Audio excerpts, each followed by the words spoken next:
Alright, listen here, dudes, we gotta talk. I recently got a comment on one of my videos threatening the lives of my family members. I've since deleted it, but the long short cut of it was basically saying that my mum was a lady of the night and my dad was the most despicable creature you could possibly be, a Frenchman. And I want to make this clear, crystal clear in fact. Do whatever you want to me. No, seriously, whatever you want, but don't dare talk about my family. Tie me up, take my shirt off, call me chubby no friends, spit directly in my mouth, but you don't even utter or dare mouth my mother or father's name. Step on my chest and fart right in my face. If that's what you want to do, I won't stop you. But you leave my family out of it. Tickle me with a feather. Make me eat dog food. Point at my groin and laugh. But I better not hear you talking hecking smack about my parents. Because believe me, once I've had a couple Diet Pepsis, the beast comes out. And you don't want to meet the beast. But while we're on the topic of meeting an uncomfortable truth, the generation we're in is doomed! Is a phrase I assume you've heard from one of your TikTok friends who are trying to be funny. Truth be told, no matter what generation you're in, someone older than you is always going to say, back in my day we did things differently, and back in my day things were better. I'm sure if you go back to the 2010s, people will be reminiscing Swag and the Drake, Nicki Minaj and Lil Wayne era. Another 10 decades before that, you land on 2000 exactly, and people aren't reminiscing about the Twin Towers just yet. 10 years before that, people from that generation are probably reminiscing on the fact that they can't call everything gay anymore. It's a vicious, stupid cycle that's never gonna end. I mean, I bet if you asked your grandfather in the 1930s what his favorite pastime would be, I can only imagine his response would be something along the lines of, "Oh, Sonny, I used to really like going down to the old baseball game with my pa and keeping the dream of segregation alive. Separate but equal. Oh, these kids today just don't get it." I mean, for Christ's sakes, I'm like 90% positive that when the invention of writing came along, there's some famous story about some professor in like 4 BC getting mad at his students and saying that the art of writing will cause them to forget information. And it's just pure laziness from the new generation. Basically, this is a long-winded way of me saying, don't listen to people older than you, they're stupid. And also, although that most complaining has been the same throughout the entirety of history, every generation does have its own set of unique problems. And I feel like Gen Zs, or the Zoomers, I'm not really sure what we call ourselves because I'm 19, is facing one of the worst generational situations ever. Because it's never happened before in the entirety of history. I'm talking about parasocial relationships. What a parasocial relationship means is they've watched your stuff, they've heard you interact, they've watched your videos,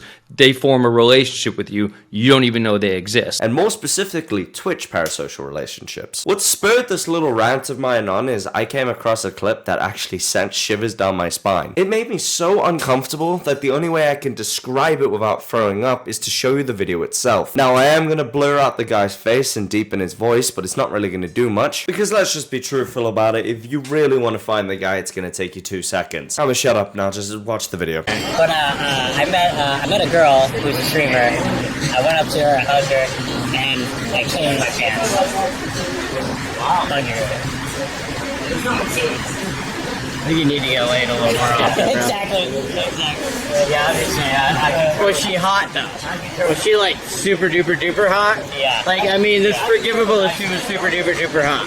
Yeah, baby, your ears don't deceive you. That is a fella caught on tape who presumably is a Twitch moderator for some Twitch streamer confessing to kind of a sex crime, but not really. Could you even make a sexual assault case? Or would the detectives like laugh at you and call you a loser? Like they get the complaint and call you down to the station. And as you walk through the station doors, the head detective just looks at you and says, "Well, you got down here quick. I guess you do everything fast. Careful, boys, don't walk past him too quickly. He might blow a load." Now, as badly as I just want to sit here all day and make wise cracks about nut, unfortunately, I am unable to bully this guy, as I've developed this weird feeling in my stomach where I feel bad about someone else's misfortune, and a huge part of my heart actually aches for this dude. Yes, what he said was crazy and out of pocket. Yes, what he did was crazy and fortunately remained in his pocket. And yes, it's absolutely batshit crazy that he's a victim of self-own. Because an important detail that I forgot to mention was the guy making the confession is also the same guy who uploaded the video. Or more specifically, he live streamed himself talking about this with strangers in a bar. Well, why'd you blur his face out then, do you know, if he's willing to make it public himself? Well, it's because it's before I knew and I'm really fucking lazy. Anyways, the reason I feel somewhat empathetic towards him is because I really don't think he's a predator. Oh, come the f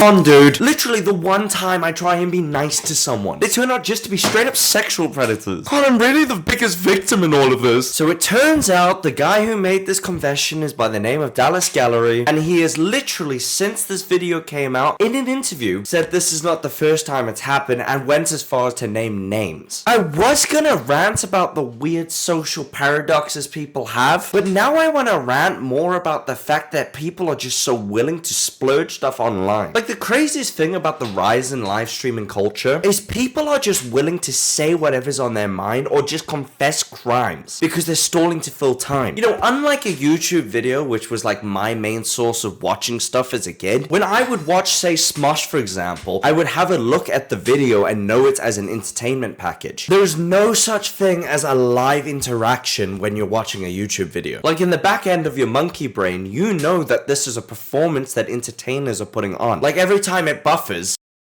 is nowhere near the same amount of interactivity you would get, say, if you were in a Twitch chat and typing away and getting a response from the person who's live streaming. It's a lot more of an interpersonal relationship. You're not, for example, gonna walk into the Batman movie and scream on the top of your lungs, "Look out, Batman! Look out, Batman! Oh, Joker! Oh, Joker! Classic Bruce Wayne W!" Because you know that this is a performance package. You know that this is acting, this is play screening. A lot of people can't make that distinction when it comes to live streamers. They, for some reason, in their twisted brains, don't understand that everyone behind a camera is playing a character. And yes, there might be truth nuggets of their actual personality, but the same hot tub streamer that, for example, might be pretty cool with you being a perv online isn't gonna be too happy if you hover hand and nut right next to them. Bro, it's twisted. And the scary part is, like, I don't know the solution, except for, like, really educating people that these people are people. These are the brave men and women who are serving our communities, our online communities. Dare I say it, Afghan veterans who, personally, I think Hassan's political takes is more deserving of a Purple Heart. Thank you very much. I just feel it's really important, and yes, it's common sense to the majority of you people watching this video, I'm sure, to treat Twitch streamers like regular people and not like objects to throw tomatoes at. And again, I know the majority of you are saying, well, that's obvious. To you, yes, a well-adjusted person, but unfortunately, you have to explain things in Lego block terms to certain people. If funny online man puts brick here, I go and put my brick on top. No,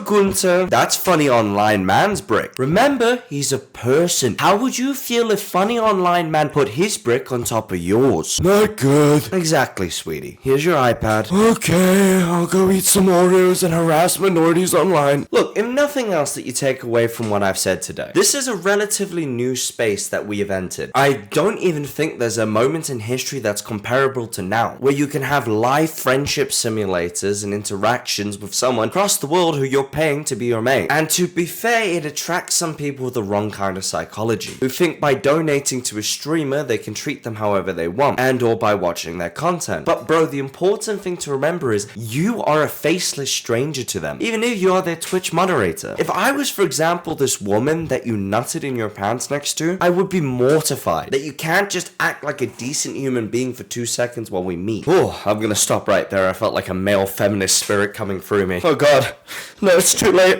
It's already got inside me. Women aren't objects! Women aren't objects! Women aren't objects! I have committed a heinous crime! I have committed a heinous crime! Before I close out and I get any comments saying, oh, this dude plays a character, which he does because that's Dallas Gallery's whole bit online. But yeah, dude, I'm not so sure how good the "it was a bit you're on" the defense will hold up. I'm pretty sure if a lawyer tries to make the argument that my client was just being a silly goose, that will probably fall out of favor. Unless he's really charming like an old southern lawyer. Well, you do see, Your Honor, as the defense has said on multiple occasions, what crime was committed exactly? The only crime I could see, per se, is the crime of loving too much, Your Honor. That boy, that innocent man over there, only expressed his love in a physical way. Were we to lock him up and send him down the Bayou River, Your Honor? Well, simple country lawyer Jack, I do see your point. In fact, when this old judge was a young man, there were many a time I'd have to keep spare pants in my truck. Alright then, this is what we're gonna do. If your client promises me on this here Bible and accepts 10 months of probation, I'll see it fit that he's released today.